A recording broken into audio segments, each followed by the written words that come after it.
Go ahead. Well, greetings.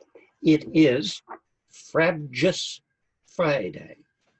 Now, in case you think my mind has taken flight, Frabjous is a word that all of you who listen to the poetry on Wednesday will be very well aware of. That's Lewis Carroll, Jabberwocky, Callooh, Calais, oh, Frabjous day. But I think today is a special Friday, so I brought out Frabjous from the dictionary of my soul. Today, we are going to read from a wonderful book. Tell Me More. Stories about the 12 hardest things I'm learning to say. It's by Kelly Corrigan. And so many people have said so many wonderful things about it. Judd Apatow said, this book is beautiful. It's funny and real and fearless and deep in a way that made me grateful that it exists. Kurtz Reviews, starred review no less. With heartfelt humor and penetrating insight, this brief book spans time and experience to drive home a seemingly simple but significant message. Finding the right words is a lifelong journey. Now I'm here at Story and Song. You might notice the decor. We're in the inner sanctum, the private, extra private, secret office in the back. And by my side is Secret Agent Connor, who has brought me in my book that I'm going to read for you today. And without further ado, I'm going to read you one of the chapters. There was no reason for it to fall apart that morning. And in fact, it didn't. I did. I could say it was because my dad, whom I adored to the point of absurdity, had died 68 days before. I could say that watching him shrink into silence did me in. That grief bled me dry. That I was no longer a match for ordinary family life, that my radio station had lost the signal, the drone of static broken only by the occasional reception of two clear thoughts. He's gone. And please give him back. But the truth is that I'm always teetering between a mature acceptance of life's immutables and the childish railings against the very same. In the time it takes to get the mail, I can slide from sanguine and full of purpose to pissed off and fuming. As for perspective, there's a Hertz customer service rep in Des Moines who could release a tape of my recent feedback that would make the internet break. All of which is not to say that I can't spot the difference between trivial and tragic. Oh, I can. I do.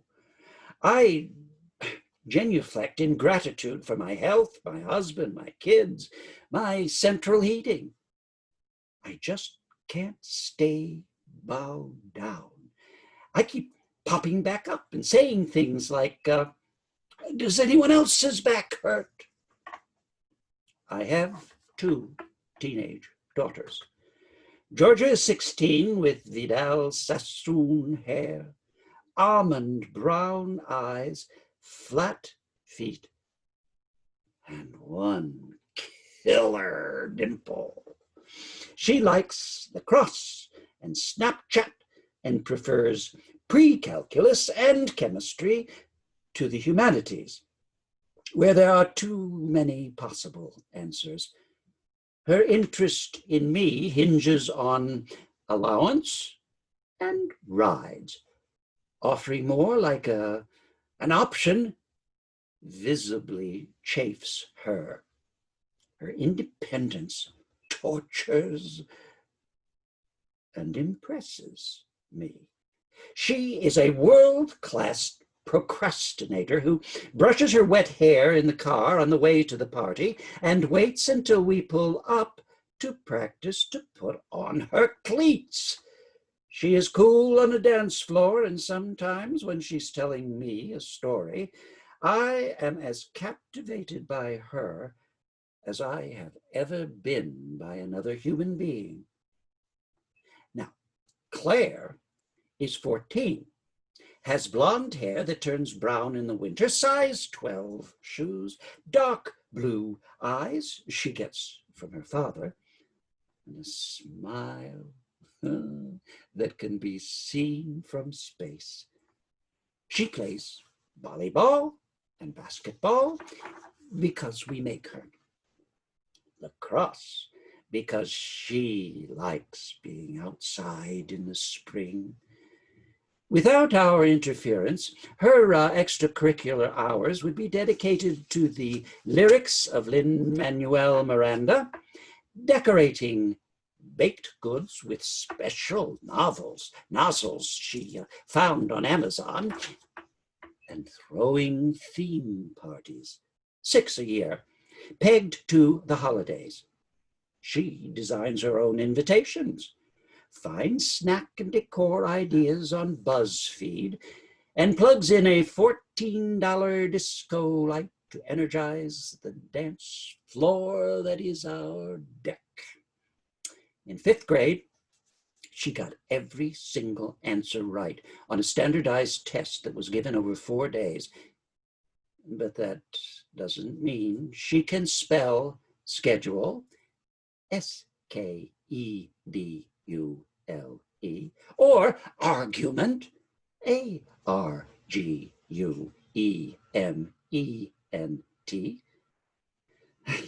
We like to think she might be some sort of creative genius. But anything is possible. When they're together, the girls are either watching reruns of The Office, ignoring each other in favor of whatever's on their cell phone, or squabbling over how to say Wingardium Leviosa. Sometimes the way they go back and forth reminds me of the way Edward and I bicker. I feel sure that if only we had modeled bipartisanship, our children would be much better and happier. Once or twice a year, they do a Bollywood routine they learn from Just Dance, and I'm reminded of the days when being at home with each other was enough. When they do the Garth and Kat skit from Saturday Night Live, I dare to believe I can see the faint edges of a future friendship. Now that leaves Edward, my husband. Growing up, he was told he looked like Robbie Benson of Ice Castles. Now he gets Ben Stiller. His obsessions are swimming, having the proper gear for any occasion, ensuring that each person he comes in contact with has seen and fully appreciated all 5 seasons of The Wire and the Golden State Warriors. He fanboys their impetuous power forward, Draymond Green, whom he calls sack tapper after Green kicked several players in their privates. During the 2016 playoffs, other than taking upward of 10 days to unpack a suitcase and nagging me about going to the dentist. Edward is fairly easy to live with. He is not afraid of the grocery store or the stove and helps me color the very back of my hair, painting my gray roots medium brown 5 with the mini plastic brush that comes in the kit. He is deeply rational, has work that matters to him, and almost always holds my hand as we fall asleep, even though he doesn't really like holding hands. Me. Oh, I'm all over the place. I look like my dad and like both girls in different ways. My hair is naturally curly, but not in the sexy, beachy way. If I were a dog, I'd be the kind that's easier to shave down than to groom. I have been told I have large teeth. I'm soft and getting softer, and my ass is less pumpkin than helipad. To pretend I care enough to fix these things, I exercise every Saturday morning with Edward. I slow down when my forehead starts to shine. I'm not a huge fan of showers. I wear the same clothes all week and often get past noon before putting on a bra or looking in the mirror. I prefer projects to jobs. I've built furniture, been a photographer, and started a company.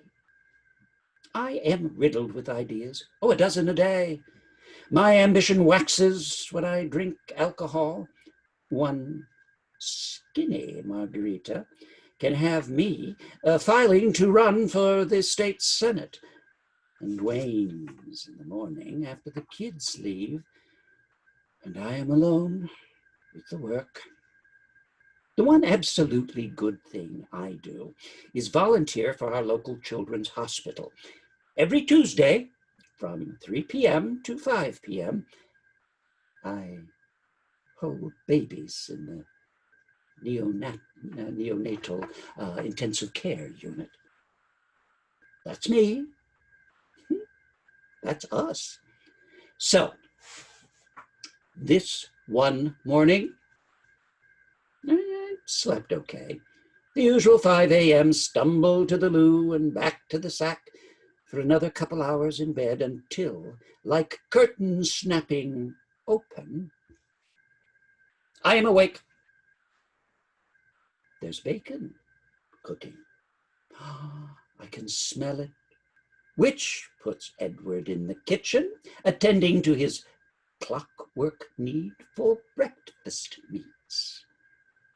I sit up, set my glasses on my nose to read the slight curve of my slippers. Left on left, right on right. Another day begins. After I quiet my white noise machine, the first sound I hear is a bit of edgy back and forth between the girls. Someone is wearing someone else's shirt without asking. Bickering bothers me much more than it bothers Edward. Edward can tolerate it all day, coming and going, while I launch into action at the first whiff. If smoke always leads to fire, the reasonable mind begs to know, why not douse the kindling before the place burns to the ground? Here's why. Edward reading a parenting book, just one, and the book said, let them fight. As for the shirt, a $9 Circo crew neck from Target. It was purchased for Georgia. But last week when I noticed it in her dresser, overflowing with options she hasn't considered since she committed to full-time black leggings and a gray hoodie, I thought, gee, I bet I could get Claire to wear this. Well, I didn't think Claire would like it. I thought I could get her to wear it, so it wouldn't go unused. I need things to be used. The heel of the bread, the last page of the notebook, the rug from college. Our car has 148,412 miles on it. So yeah, I gave George's shirt to Claire. I did not ask permission. While the shirt thing is going down in the hall, my daughter's voice is rising, the phone rings, which suggests, as it does in households across the world, that someone should answer it. But here at Crest Road, the ringing is a dog whistle, and I am the only canine. Edward, the phone! He can't hear me. What with the crackling bacon, the exhaust fan it necessitates, oh, and the squabble in the hallway. I hustled to grab the upstairs phone only to hear, "Hi, this is Joan from the Breast Cancer Awareness Fund, calling to ask you about our fun run and handbag swap." Oh, no recording, Joan. No, you don't. I've had breast cancer. Chemo, surgery, radiation, the whole party pack. I gave. Click. Meanwhile, the girls are really getting into it. It's more than a shirt now. It's I always, and you never, and that's crazy. Oh, then Claire goes Real Housewives. You don't even know how to share, you selfish bitch. I'm standing over her in seconds. What did you just say? Claire starts to answer my rhetorical question. Did you hear? Georgia says. Stop. The next person who says one word. What cherished activity can I afford to kill? Or should I flip it and make the offender do something versus lose something? We'll walk Hershey every day until Christmas. Taking the Lord's name in vain while invoking his son's birth is a twisted bit of sacrilege. But I've never been the Catholic my parents tried so hard to raise. You hear me? The girls don't walk the dog because the girls don't care about the dog. We got her because Mrs. Judy, a beloved elementary school teacher, leaned into my ear at the back-to-school night and said, before they hit puberty, get a dog. She swore it was the only thing she'd ever seen soothe girls once their pituitary glands start whispering to their ovaries. Of course, I thought. A dog, a thing to love and be loved by. A reliable friend. They did In the enchanted early days, like the first 20 minutes of Christmas morning, before anyone realized she got half of what she asked for, but those quickly ended and were followed by a lot of finger pointing over who has to feed her, followed by contract negotiations with the weaker parent over payment for cleaning up after her. It was soon clear that if Hershey defecated or to a more devoted family, say Mrs. Judy's, not a tear would fall. Put another way, the dog is certainly not as irreplaceable to them as an inanimate bit of cotton available in 17 colors in a superstore 3 miles from their home. Ladies, someone better call the food photographer, Edward says. I've got an award-winning plate of bacon down here. They all stare at me. We all kind of hate each other in this minute. Me most of all, because I taught them the word bitch, and I yell so they yell. And Edward missed another ball, so they'll like him more today. And he's better anyway, and whatever lust for combat my daughters have comes straight from me. And I thought I was going to be a good mom like Michelle Constable or Tammy Stedman, and I'm not. And according to a parenting blog I saw, yelling is as bad as corporal punishment and particularly destructive to self-esteem. So, oh my God, what am I doing? Soft, but direct, I say. Georgia, Claire is wearing the shirt. I gave it to her. If you want it back, you can have it after today. Now, go.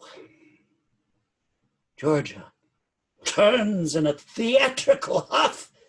Claire clumps behind, no less preposterous. And in seconds, I hear my elder tattling on me to her father. She always takes Claire's side. I took the side of expedience.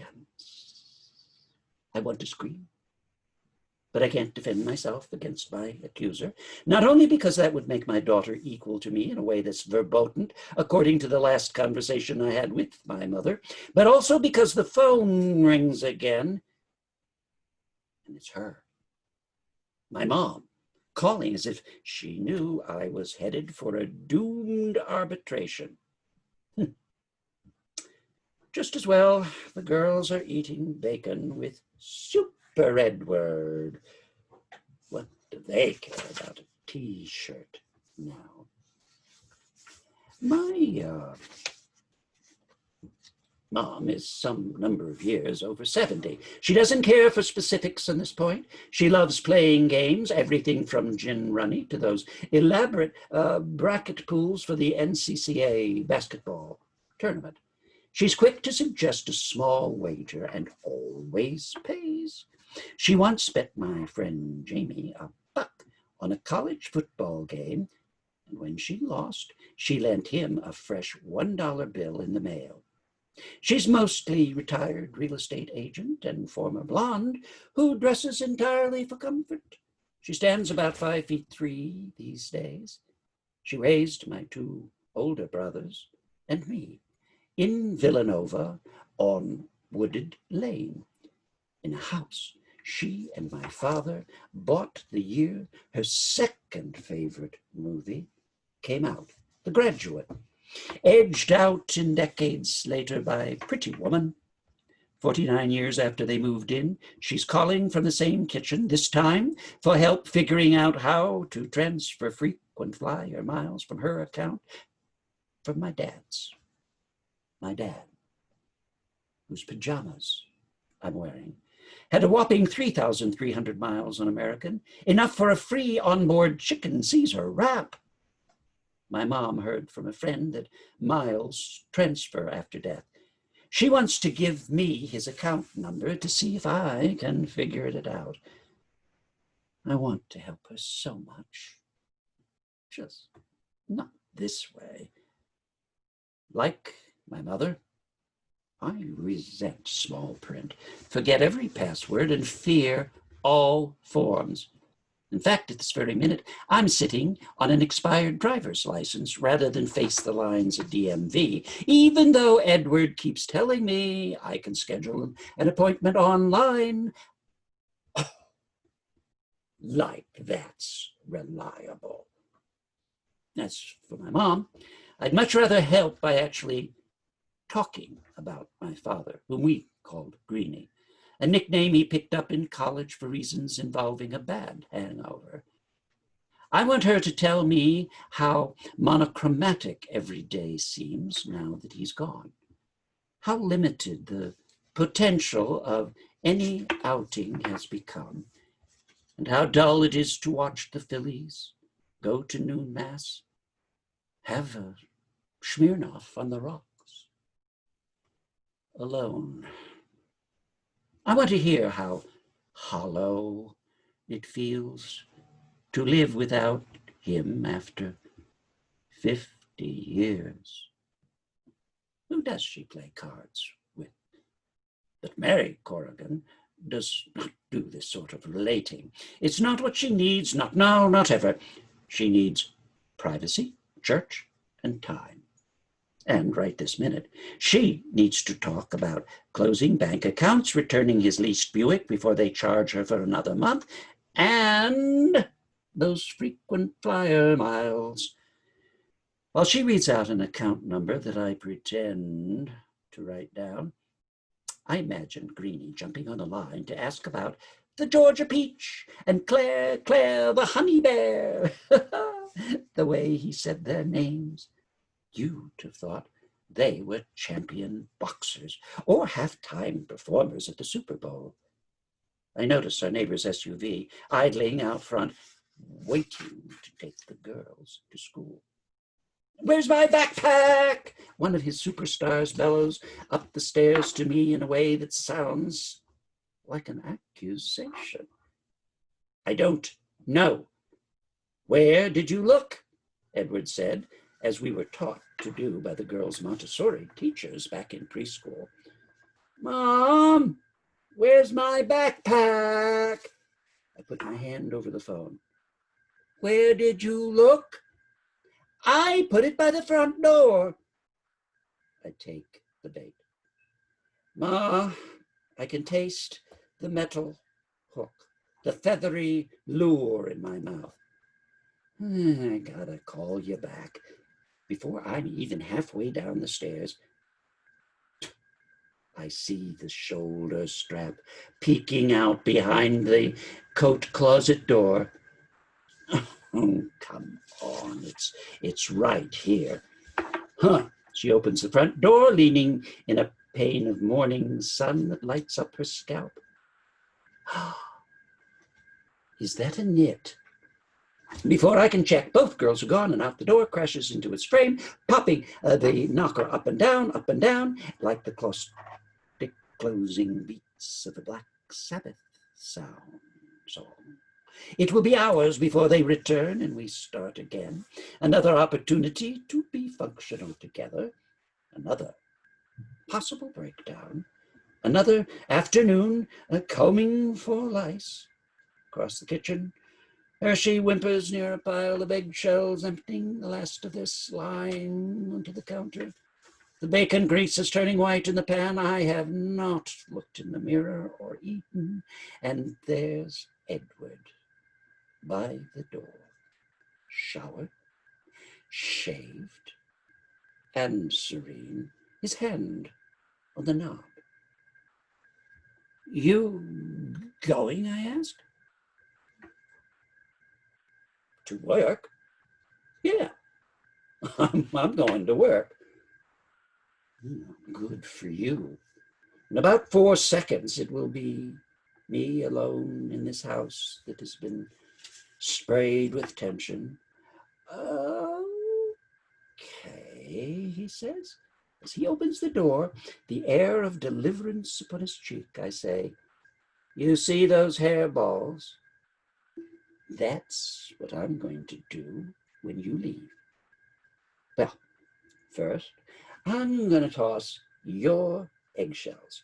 Then I'm going to get down on all fours and wipe the dog hair around the table legs with my hands. Now, we should get a dustbuster. Yeah, that's the problem. We need a dustbuster. The dog barks. Hershey, Edward and I say in unison. She barks again. Edward looks at his watch. Yeah, you want me to feed her, he says. Oh, I got it. I hate myself for being that wife. The fed-up, put-out sourpuss that Easy Ed has to make himself keep coming home to. Snap out of it already, I think. Now, I'll call you after my meeting. We'll figure it out, Kelly, he says, referring, I think, to everything. I say, setting him free, watching him leave, not believing him, this man who agreed to pay his children to clean up after their own dog. I feed Hershey. My head hurts. It often does in the morning. Because at the end of the day, I like to have one strong drink, tequila with lime or whiskey with bitters, with Edward, even though it ruins my sleep, and sometimes the next morning, too. Well, I take 3 Advil and drop into the faded linen chair I used to like, but has now become the chair where I sit when I have nothing left. My staring chair, my giving up chair, my grieving chair. I've been sitting here a lot since Greenie died, turning to Hershey for comfort, like Miss Judy promised the girls would, watching carpool karaokes, making lists of things I'm pretty sure I won't do. My lips pinch and my chest tightens. I feel tears coming. I let them because who cares? No one is here to be unnerved or turned off by my weakness. I'm so tired. I could almost fall asleep.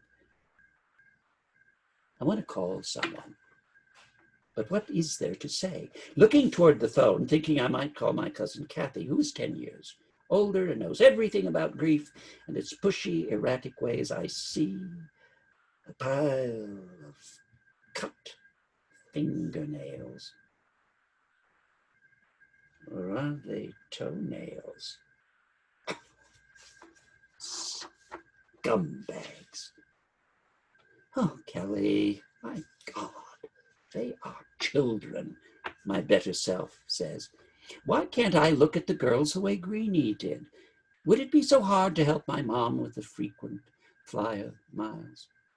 What if Liz, my dear Liz, who died at 46, whom I eulogized not 3 months ago, can see me storming around my life, bug-eyed over the most predictable misdemeanors without an ounce of appreciation for our general well-being. Before I launch into a full offensive against myself, the doorbell rings. A tony and shiny UPS man hands me a large envelope from J.C. Cruz. During a recent bout of procrastination, I'd agonized for 20 minutes over an online purchase. Oh, it was just a shirt, but thanks to a month-long affair with Captain Carbohydrate, I'm straddling sizes. And when you're trolling the final sales section, stakes are high. I run a knife along the top of the envelope, lift out a sleeveless linen shell with a jaunty, decorative placket just out of season. The color, a casual faded red, is even better than it looked online. This baby's a winner, I say to myself. Dangling from the armpit is a tag with the unambiguous message, this item cannot be exchanged or returned. Who would want to?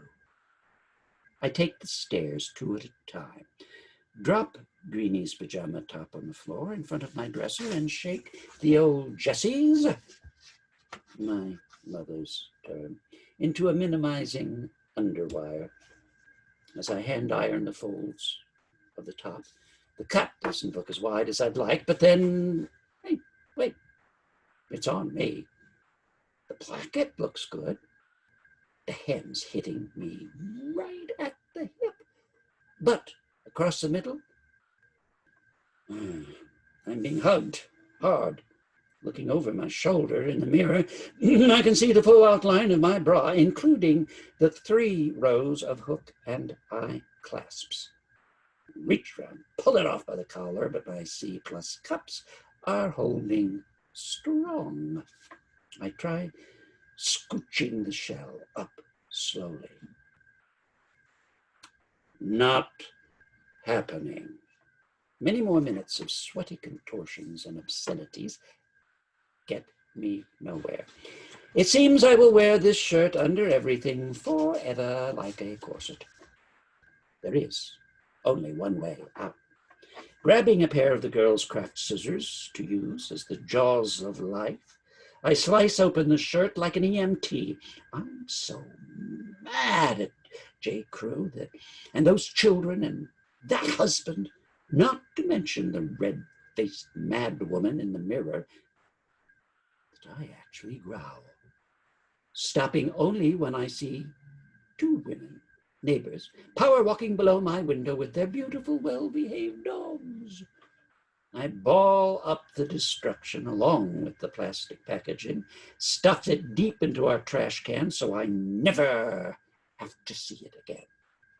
I pull one of Edward's t-shirts over my head. It's roomy, smells like him. Mix of Menon speed stick and pomade, and his own particular odor that I have become accustomed to. At my feet is Greenie's pajama top, the plaid flannel buttoned down. He died in. I bring it to my nose, and the day is inside me. The tart cranberry juice untouched on his tray. The stale breath of a man who couldn't eat. The mint of balm I kept putting on his lips. And a comedic trace of Polydent. It makes him seem alive, like me, and Edward, and Hershey. And he dies again, right in that moment. I drop my head without really choosing. I'm back in bed. Hershey backs up a few steps and then leaps in beside me. My toes are cold. I dig my fingers into the soft hair of Hershey's jowls and stare at the wall in front of me. There's a cobweb and a line on the baseboard where the vacuum hits the wall. I don't clean enough. Does it matter? Am I letting people down? Where are those Clorox wipes? Maybe I need an office job, a boss telling me what to do. Oh, I would hate it so much, but at least I would know where to be and what time to get there. I have to go to the bathroom, which brings me to the magnifying mirror. I'm 50 and I haven't found any way around looking at age spots have surfaced, new ones every month, it seems, including on the tip of my nose that is this close to being something people will have to work hard not to stare at. When I smile, I have wrinkles in my cheeks. Coffee, a non-negotiable, is making my teeth brown.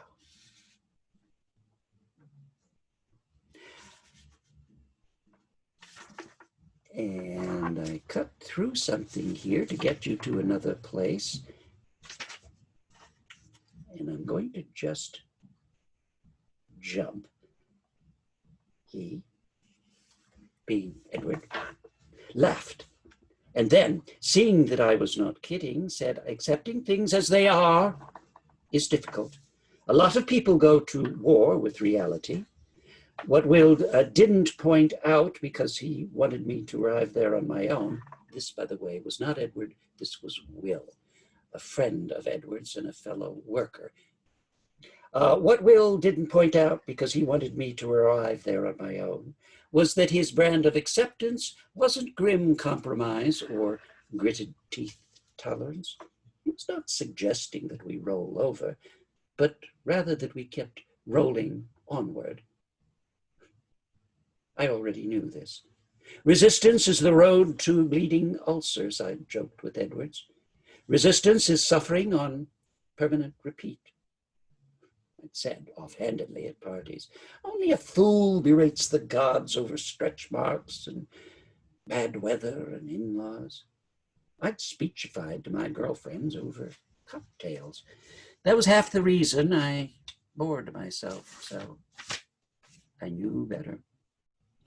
Being in our lives as they are is probably one of the most common struggles people have, Will said, going back thousands of years. Oh my God, I thought I'm a cliche, I thought, wondering if Mr. Don't Go to War with Reality got tired of telling us janky mortals the same thing over and over. Here I thought I was a special person with special people problems that would take a long time to diagnose and maybe even require new forms of treatment, or at least a bit of original advice.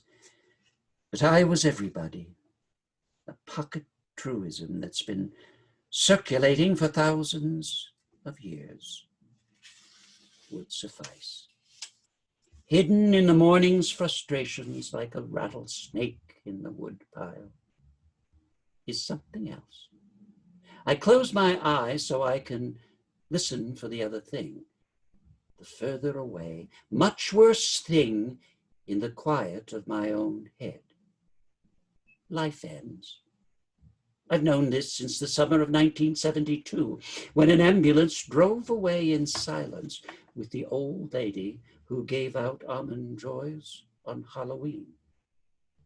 But now, I've seen morality do its awful ghosting up close, twice, and that has changed the context of everything. In the new Zodiac, without Greenie, without Liz, all terms have been recalculated. Pain is agony, bad is fatal. The scale is reset, making it hard for me to reconcile what I've seen with how I live. Liz would have done a week of aggressive bromodamine inhibitors at Cedars-Sinai for one morning of hairballs, eggshells, and toenail clippings. To see her kids become teenagers, screaming obscenities at each other in the hall. To do that, she'd have given up every organ in her pelvic cavity. Then there's Greenie, who would have told you that life is a carnival, all music and snack stalls, fortune tellers and strong men. Ah, it's magical, lovey. Edward called Greenie a happiness genius, but ask anyone. He was as excited about being alive as anyone you will ever meet. This isn't just a kid making a hero out of her dad. Me. I walked next to him in that festival light for almost 50 years. And then, one night in February, his hand went still in mine.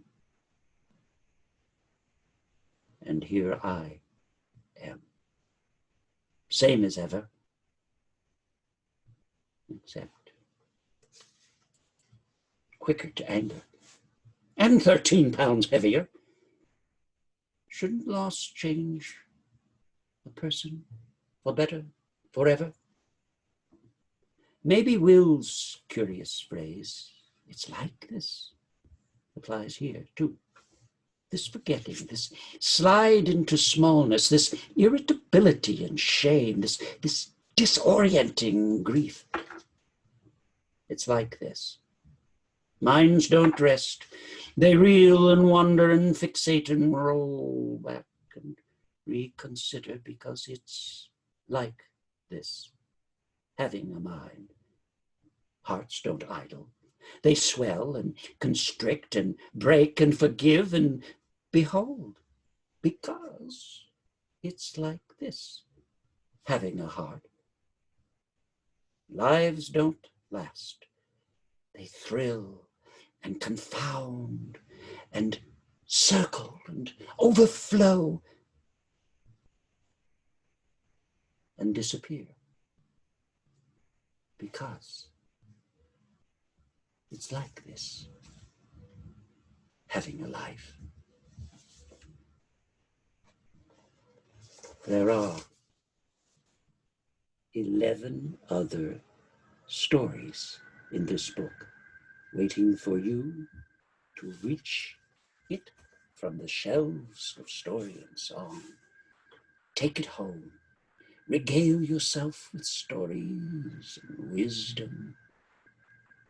And now, the weekend approaches, and I'm going to get ready for our poetry session on Wednesday. Have a good weekend, and come visit us at Story and Song. Thanks for coming.